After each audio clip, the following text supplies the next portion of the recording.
Good morning students. मैं Ashutosh Gupta, assistant professor, department of biotechnology, Pentium point technical college Rewa.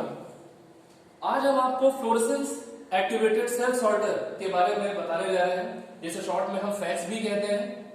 इस topic को शुरू करने से पहले मैं आपको एक बात कहना चाहता हूं कि लॉकडाउन को खत्म होने में बस कुछ ही दिन शेष है और मेरी आपसे ये रिक्वेस्ट है कि लॉकडाउन अगर फिर खत्म होता है 3 मई के बाद भी, तभी आप भीड़ भाड़ वाले इलाकों में जाने से बचें। बाहर की चीजों को कंज्यूम करना अभी फिलहाल अवॉइड करें। सेफ्टी से रहें, मास्क और सैनिटाइजर का रेगुलर उपयोग करते रहें और अपने घर में भी सभी को करवाएं। वेल, हम लोग इस टॉपिक को आगे बढ़ते हैं। Fluorescence activated cell sorter. Dear student, ये टॉपिक अपने आप में ही सारे चीजों को डिस्क्राइब करता है। पहला जिसका नाम है फ्लोरेसेंस। फ्लोरेसेंस आप जानते हैं कि एक फिनोमेना, एक मैकेनिज्म है कि कुछ केमिकल कंपाउंड्स ऐसे होते हैं जो किसी एक वेवलेंथ की लाइट को एब्जॉर्ब करते हैं और एब्जॉर्ब करने के बाद हायर वेवलेंथ की लाइट को खुद से एमिट करते हैं, जिसके कारण ये केमिकल कंपाउंड काफी ज्यादा चमकदार दिखाई पड़ते हैं। दूसरा है एक्टिवेटेड, किसी चीज को एक्टिवेट कर देना। तीसरा है सेल। आप जानते हैं सेल का मतलब कोशिका, और सॉर्टर मतलब जो किसी चीज को छांट दे, अलग अलग कर दे, सॉर्टर। तो fluorescence activated cell sorter means हम यहाँ पर फ्लोरेसेंट कंपाउंड का यूज करके हम सेल्स की सॉर्टिंग कर रहे हैं, सेल्स को अलग अलग कर रहे हैं। किसी भी चीज को अलग अलग करने की आवश्यकता कब पड़ती है? अगर कोई भी सेल्स की पॉपुलेशन, अगर सारे सेल्स की पॉपुलेशन जो प्रॉपर्टीज है अगर वो एक जैसी है तो क्या उन्हें अलग करने की जरूरत पड़ेगी? बिल्कुल भी नहीं। लेकिन अगर सेल्स की प्रॉपर्टी एक दूसरे से अलग अलग हो तो उन्हें सेपरेट करने की, उन्हें सॉर्ट करने की आवश्यकता पड़ती है, क्योंकि जब तक हम उन सेल्स को सॉर्ट नहीं करेंगे तब तक हम उनकी किसी भी, कोई भी फिजिकल और केमिकल प्रॉपर्टीज की स्टडी हम कभी भी नहीं कर सकेंगे। ये जो टेक्निक है फैक्स, ये पूरी तरीके से फ्लो साइटोमेट्री की तरह कार्य करती है, लेकिन फ्लो साइटोमेट्री को यूज करने का पर्पस अलग होता है और फैक्स को यूज करने का पर्पस अलग होता है। फ्लो साइटोमेट्री जैसे कि उस टेक्निक का नाम है कि उसमें हम फ्लो कर रही सेल्स का मेजरमेंट करते हैं, फ्लो कर रही सेल्स की हम काउंटिंग करते हैं, उसकी कई फिजिकल और केमिकल प्रॉपर्टीज की स्टडी करते हैं कि उस सेल का शेप क्या है, उसकी साइज क्या है, उसकी डेंसिटी क्या है, उसकी ग्रेनुलर है या नहीं, वगैरह वगैरह। लेकिन फैक्स, जो कि हमने आपको बताया कि इसका जो पूरा जो इंस्ट्रूमेंटेशन का जो पूरा पोर्शन है वो काफी हद तक फ्लो साइटोमेट्री की तरह मिलता जुलता है, लेकिन फ्लो साइटोमेट्री को यूज करने का उद्देश्य अलग होता है और फैक्स को यूज करने का उद्देश्य अलग है। फ्लो साइटोमेट्री के द्वारा हम सेल्स की काउंटिंग तो कर सकते हैं, लेकिन हम उन्हें अलग अलग नहीं कर सकते। यदि हमारे पास एक ऐसी सेल की पॉपुलेशन है जिसमें हर सेल्स की प्रॉपर्टी एक दूसरे से अलग अलग है, अगर दो अलग अलग वैरायटी की सेल्स मिक्सअप है, तो हम उन सेल्स की काउंटिंग करने के साथ साथ उन सभी सेल्स को एक दूसरे से हम सेपरेट, हम अलग अलग भी कर सकते हैं। तो आइए जानते हैं इस टेक्निक के बारे में कि ये टेक्निक क्या है। Next please. डियर स्टूडेंट, जैसे कि इस स्लाइड में आप देख रहे हैं कि फैक्स के हमने यहाँ पर कुछ क्यों यूज करते हैं, इसका टास्क क्या है, वो हमने बताने की यहाँ पर कोशिश की है।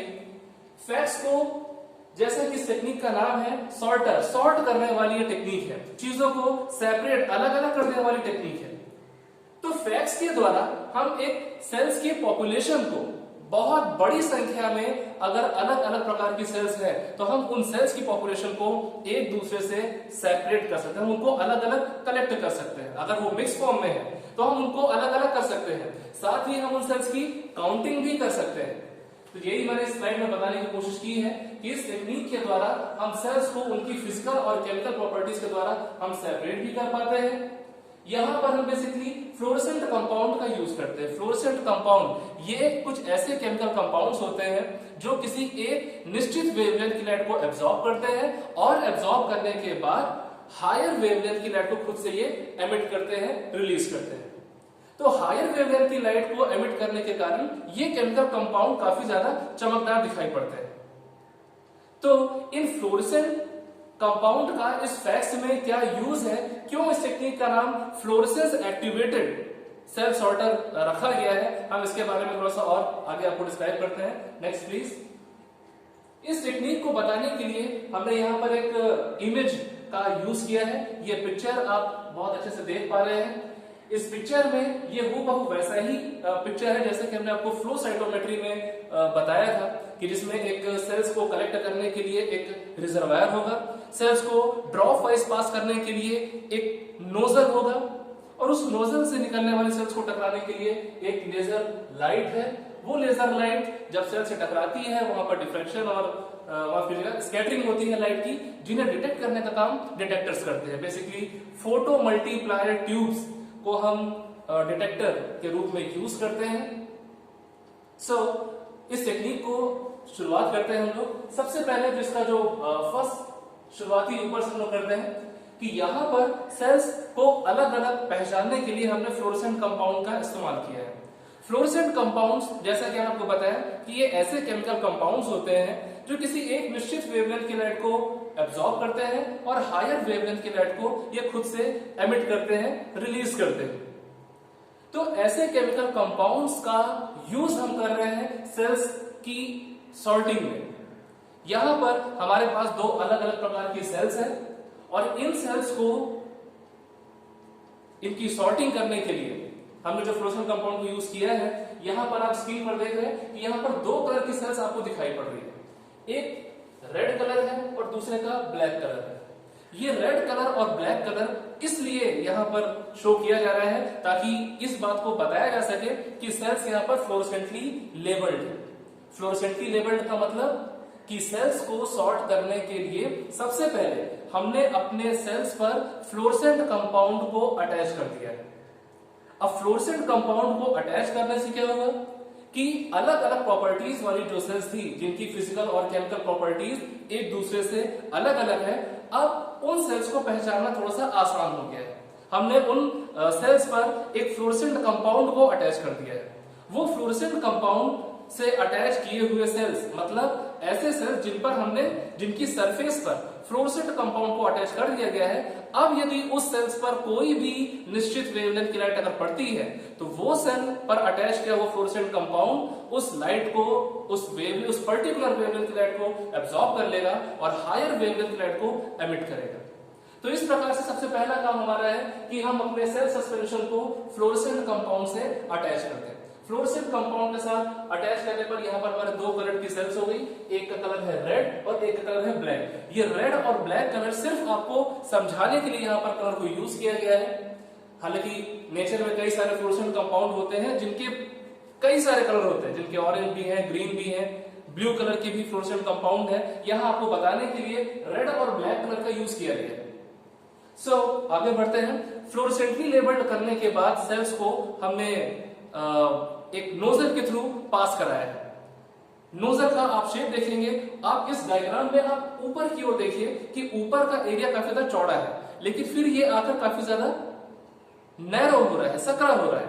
ऐसा इसलिए क्योंकि सेल्स का सस्पेंशन जो वैरायटी जो अलग अलग प्रकार की सेल्स जो फ्लोरोसेंटली लेबल्ड सेल्स हैं जो रिजर्वायर में ऑलरेडी ऊपर प्रेजेंट है, वो सेल्स अगर एक साथ सब पास होंगी तो हम किसी भी सेल्स की काउंटिंग नहीं कर पाएंगे परफेक्टली और उस सेल्स की सॉर्टिंग भी नहीं हो पाएगी। इसके लिए जरूरी है कि सेल्स एक एक करके पास हो।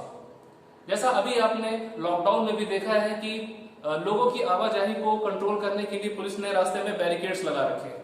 अगर वो बैरिकेड्स ना लगाया जाए तो सारी गाड़ियां एक साथ निकल जाएगी, लेकिन बैरिकेड्स को कुछ इस प्रकार से लगाया गया है कि रोड का काफी कुछ एरिया साइड से कवर कर लिया गया है और बीच में सिर्फ उतना ही स्पेस छोड़ा गया है कि गाड़ियां एक एक करके निकले। एक एक करके गाड़ियां निकलने से क्या है कि हर एक वाहन की अच्छे से जांच हो सकेगी और हम उनकी एक डेटा को भी मेंटेन कर सकते हैं। लेकिन अगर सारी गाड़ियों को एक साथ छोड़ दिया जाए तो हम उसको कभी भी सही तरीके से हम उसके बारे में कोई भी इंफॉर्मेशन कलेक्ट नहीं कर पाएंगे। तो यहां पर भी सेम इसी कॉन्सेप्ट को अपनाया गया है कि एक नोजल के थ्रू सेल्स को पास कराया गया है। सेल्स जब इस नोजल के थ्रू पास होती है तो एक एक ड्रॉप के रूप में पास होती है। जैसा कि सीन दिख रहा है, सेल्स यहाँ पर एक एक करके आ रही है। ऊपर देखिए पूरी सेल्स फैली हुई है, लेकिन इस नोजल के इस पाइपलाइन के थ्रू सेल्स एक एक ड्रॉप के रूप में आ रही है। सेल्स जैसे ही ड्रॉप के वाइज एक एक करके पास होती है, लेजर लाइट उन सेल से टकराती है और सेल्स से जब लेजर लाइट टकराती है तो कुछ लाइट सेल्स के द्वारा एब्जॉर्ब कर ली जाती है, कुछ लाइट सेल के द्वारा स्कैटरिंग होती है। तो स्कैटरिंग भी कई तरीके से, स्कैटरिंग एक फॉरवर्ड स्कैटरिंग भी होती है और एक साइड स्कैटरिंग होती है। जब सेल्स से लाइट टकराती है और किनारे की ओर जब निकल जाती है साइड स्कैटरिंग। तो इस स्कैटर की हुई लाइट को कलेक्ट करने का काम आगे हमारे लगे हुए डिटेक्टर्स हैं, वो डिटेक्टर्स उन लाइट को कलेक्ट करते हैं और सेल्स के बारे में जो भी इंफॉर्मेशन है उसको कलेक्ट कर कंप्यूटर को फॉरवर्ड करते हैं, ताकि कंप्यूटर उस इंफॉर्मेशन को कलेक्ट करके एक रिजल्ट और एक आउटपुट जनरेट कर सके। सेल्स लेजर लाइट से क्रॉस करने के बाद एक इलेक्ट्रिकली चार्ज रिंग्स के थ्रू पास होकर निकलती है, जिसके कारण सेल्स पर एक निश्चित चार्ज डेवलप हो जाता है। उस चार्ज के डेवलप होने के कारण अब सेल्स जब इस रिंग को क्रॉस करते हुए एक ऐसे एरिया में आएगी जहां पर इलेक्ट्रोमैग्नेट्स लगे हुए हैं। एक इलेक्ट्रोमैग्नेट एक तरफ लगा है तो दूसरा दूसरी ओर लगा हुआ है। इसमें चार्ज आपको बता दें कि इस इलेक्ट्रोमैग्नेट में बाहर की ओर प्लस का चार्ज है और अंदर की ओर माइनस का, जबकि दूसरे वाले इलेक्ट्रोमैग्नेट में अंदर की ओर प्लस का चार्ज है और बाहर की ओर माइनस का। क्योंकि सेल्स हमारी पहले ही इलेक्ट्रिकली चार्ज हो चुकी है, उसमें एक निश्चित चार्ज होगा, या तो प्लस का चार्ज होगा या फिर माइनस का। और आप इस बात को बहुत अच्छे से जानते हैं कि सेम चार्ज एक दूसरे को रिपेल करते हैं, वो एक दूसरे से दूर होते हैं, जबकि अपोजिट चार्ज एक दूसरे के नजदीक आते हैं, एक दूसरे के लिए वो अट्रैक्ट होते हैं। तो यहां पर जैसे ही उदाहरण के तौर पर जिस सेल्स में चार्ज है नेगेटिव, तो वो उस मैग्नेट की ओर अट्रैक्ट होगी जहां पर पॉजिटिव चार्ज है। तो सेल्स का negative charge positive charge electromagnets की पॉजिटिव चार्ज की ओर अट्रैक्ट होती है और सेल्स यहां से डिफ्लेक्ट होकर एक अलग फ्रैक्शनल कैरेक्टर में करेक्ट हो जाती है।